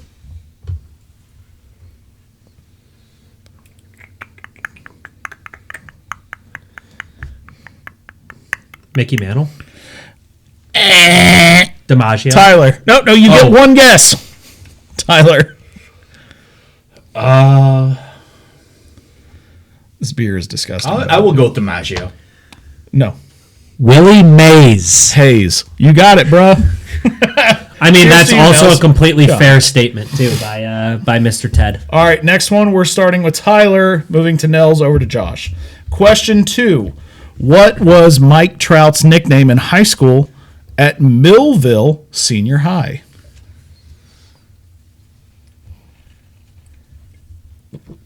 The dead air is great. I would say, Well, don't give us a question like that if you don't want some thinking. Oh, these are all thinkers. I'm just Mike? trying to fill the silence. other Los Angeles Angels great, Mike Salmon. Tim. Tim Salmon. All dudes named after fish. They got it. They got to play for the Angels. Let's go with Miracle Mike. No. Okay. Nels? Stout Trout. No. I know it's not the answer, and I don't know what the answer is, so I'm going to give my fun one of what I wish it was. Fish and chips. That's a great answer. This is, I think, the first trivia question that no one knew the answer to. In a while. It's the Millville Meteor. All right. Yeah, I wouldn't have gotten that. So they went like old school. That's like an old timey kind of nickname. Damn, you didn't get it. That's I oh wouldn't no, have got it. No, you well, didn't. but sometimes you say an answer and you're like, that makes sense. There was nothing there. No, that's like from the Ty Yeah, Cobb it's like era of Georgia Peach. Hebrew Hammer type Yeah. stuff. Hebrew Hammer. I love it. Yeah, Hank Greenberg. Yep. I got it. All right, Nels, we're starting with you. Excellent. What Hall of Fame center fielder's mother killed his father? Your mother. Oh, I should know this one. Oh, we just dropped our first F-bomb on live air. Oh boy, a mother. Everyone, cover your children's ears. This is the most murder we've had on that. It's a lot of So much murder. only murders. Murder She Wrote. Only murders on the podcast. Yes. Nice. The- Nice. So the center fielder's mother killed his father. Okay. I'll go with Mantle, Mickey Mantle. I actually didn't read his biography, so I don't know. But I know he's a raging alcoholic, and that would drive someone to do that. So So here is your answer for when the last time when I'm like, oh, I wouldn't have gotten this. This is one where when you tell me, I'm going to be like, I knew the answer. I know this story. I can't come up with the name. I feel like most of us probably have heard this story. It's one of those where you're going to say it and I'm going to be like, oh, I knew that one. Just don't drop another F-bomb. Yeah. Because two, we have to disclose it on Podbean. I leaned away. I whispered it under my You breath. go from PG-13 to rated R if you get two. we get one F-bomb. Yeah. No, we're good. Just as long as the Tigers don't give up a homer here. Who's on the mound? Tyler Holton. Oh, okay. I'm going to pass. I don't even have a... Pass? Name Give a guess. Name a Hall of Fame center fielder. Give a guess. Griffey. Ty Cobb. It's Ty Cobb. Yeah, okay. No wonder, yeah. Like, As soon as I said that jokingly, I'm like, wait, I actually think that's right. Ty Cobb's mother was actually his father. If I remember the story that I researched correctly, and I may have the genders mixed up, but his father was accusing his mother of infidelity and went to follow her one night, and she mistook him when he was following her for a burglar, and she shot and killed him. and that would make someone very ornery for the rest of their life. And racist for some reason. Yeah. They were both white, I'm pretty sure. But it was dark out.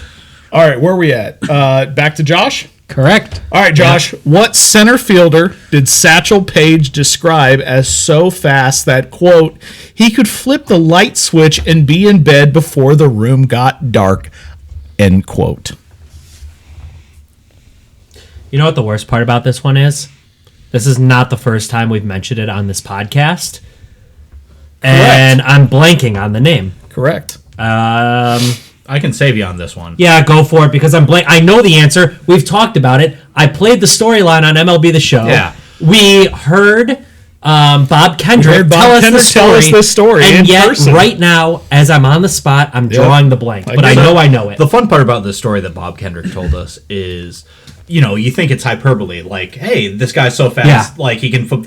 But apparently there was actually like a short in the motel. Why are you ruining my clarifying questions? I'm not ruining anything. No, wait, you're not wrong. So You're not wrong. You're not wrong. All four of us were there together. Go ahead, Tyler. There was a short in the light switch, so literally he could turn off the lights, give it a 1 Mississippi, and be in bed. Yep. Because the electrician was not super well trained. Correct. And that was Cool Papa Bell. Bing, bing, cool bing, Papa bing, Bell. bing. Cool Papa Bell. That is another one of those quotes that sits in Oracle Park on one of the concourses. Is it really? Yeah. You're Nice. kidding. Yeah. That's super cool. And I hate myself for completely blanking there. But yeah, we knew the answer. We did hear Bob Kendrick talk all about it with that quote.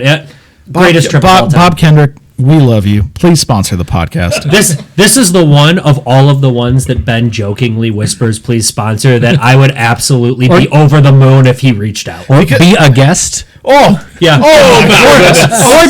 Or shoot us a message on social media. Acknowledge our existences. I swear if Bob Kendrick sent me an Instagram message, I would literally crap my pants and pass away. I would get in the car with you right now and drive down to Kansas City to go talk with him again. We would bump Doug Fister for Bob Kendrick. I'll tell you that right now. Yeah, sorry, Dougie, you lost your spot. We'll have to get back to you in a couple weeks. Sorry, Doug, you didn't go. Or sorry, Bob, you didn't go to high school with Nels. So Go Cougars. we'll let that live. All right, Nels. Right? I agree. No, me, stop. Tyler. All right, this is the last trivia question of the night. What? I don't get 2 first shots? No, don't worry about it. I'm not I gonna asked get this where one. we wanted to being start. last. I asked where we wanted to I'm start. not going to get this one, and you're going to have a chance. You might get it, but you might not. We'll see. Ryan Rayburn. Yes. Nook Logan. That's it, guys. Ryan Rayburn. All right, Tyler. What center field... Excuse me. I had to burp. What center fielder was pictured on one of 4 United States 39-cent commemorative postage stamps honoring baseball sluggers issued July 15th, 2006? 2006. Let me see. Who would they have put on a stamp in 2006? Curtis Granderson. Let's see. Not Michael Harris. No. Tigers went to the World Series. He was our center fielder. It was Curtis Granderson. It was that period in between NSYNC and the Jonas Brothers, so you really need to put that into a factor. It was Nick Jonas. It was Nick Jonas. Yeah. I'm going to go with Mickey Mantle. Sorry, Nels, you're not getting another shot. It's Mickey Mantle. You got robbed. Sorry, Hey, Ben, start coming up with 6. This is. Question. I can do 6. This might be the first time that I've gotten a trivia question correct, let alone 2. Let's go, Tyler. Wait, so there was 4 stamps put out, yes? And there and one was a center fielder? Yeah. It doesn't say that. It says what center fielder was pictured on. Oh yeah, one of 4. Yeah. Well, can we try and guess the other 3? Yeah. Hold on. Were they baseball players, or are they just random schmoes? Yeah, like sports icons. Or are they even sports people? It was all people with the first name Mickey. Ah! So it was Mickey Rourke, Mickey Rooney, Mickey And Mantle, Mickey and from Mickey the Mouse. Ooh, Mickey, you're so fine, you're Yeah, so fine, you yeah, blow my mind. yeah. Hey, Mickey. It was also Mickey from Scream 2. Mickey James. Did- Nobody. Wow. Did that come out by 2006? When did Scream 2 come out? Timothy Oliphant. 1997. Yeah. Timothy Oliphant. Well, he's absolutely. He's from Modesto, you go. California, Timothy near where I grew up. I Okay. know Timothy So Oliphant. okay. I don't know Timothy Oliphant. Please don't make me try and contact Timothy Oliphant. Timothy Oliphant, sponsor the podcast. Okay. So there are 3 others. I know 2 of them are baseball players. I'm not sure of the other one. Positions. Yes, they have them. They have them. What are these old timey players? Hold Is this like on. an all century thing? Jeez. No, he just knows who they are, but he doesn't know where they play. I don't. What do you think the through line is? It's not famous Mickeys. Is it famous mantles? Famous Mantles? One was a catcher. Yogi Berra? Hold on. Okay. I feel like he would have known that Yogi Berra was a catcher. Yeah, I know Yogi Berra was. Gary Carter. I'm just trying to pull Mike people. Piazza. One played the infield and the outfield. Pete Rose. Guys, No one's making a Stop. stamp for Pete Rose. nope. And Well, you're one not- one was exclusively an outfielder. Johnny Bench. No. At this point, I feel like you just need to tell us because that didn't give I us will anything. give you the initials of Give us a general era. old. Like Okay, give us initials, and then we'll wrap this up because we're already going long. RC. Cola. Roger Clemens. Rod Carew. Cola. That sent me. No, it's not Cola or Carew. Clemens. Somebody said Clemens. And it's not Clemens. No, that would have been. He's not an old timer, but Well, is this the catcher? Yes. Roberto Clemente. Oh, The catcher! Roy Campanella. There you Ah, go. Campanella. There you go. Roy Campanella. Good pull. Tyler's on one. Today. There's right. a lot of great RC All right. ball players. Yeah. I just realized. Here's the infield / outfielder. HG. Wells. Yes. Big Hank fan. Greenberg. Sweet Moses. Oh yeah, makes sense. We were literally talking about that earlier. That he played first and right field. Okay, last one. MO, exclusively an outfielder. And it's not Vaughn. Mel Ott. Willie Mo Pena. Wow. Good wow. job. Good job, Nels. Okay, there's guys. He's a giant. I know Mel Ott. I didn't say Giants actually. I did not No, say he just that. said No, that. Mel Ott is a giant. Oh, he Like is. a- yeah. You're correct. That's but why I know didn't Mel say Ott. that. I just want everyone in the listening world to understand that if I were on the other side of this trivia, I would get 0 out of 0. That's why you're the trivia MC and not the trivia. Got Guesser. that? Yes. Anyway, we're feeling words. We've gone long. It's a good time to The wrap. trivia it's a good answer time to wrap. guy. Anybody have last minute thoughts? We're just Tyler. out of words. We're just out of words. We've used all the words. The curse words. Those are gone. Josh. Hey, we're still on air PG-13, so Hey man, we can swear if we want There's to. an We just- RC Cola We just drop. weren't doing it. Hey, Please don't harass Doug Fister. or do. Tiger Legend. send Let Doug him know Fister that a we love message him. and say you went to high school with Nels, who has a podcast. Please do it.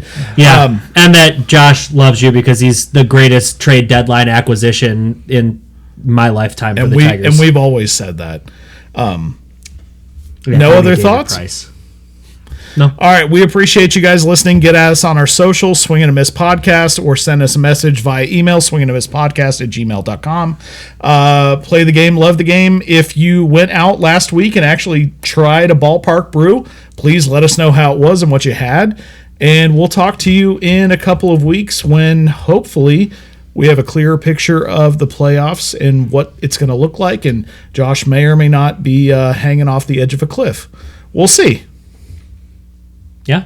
Thanks, guys. We'll see you.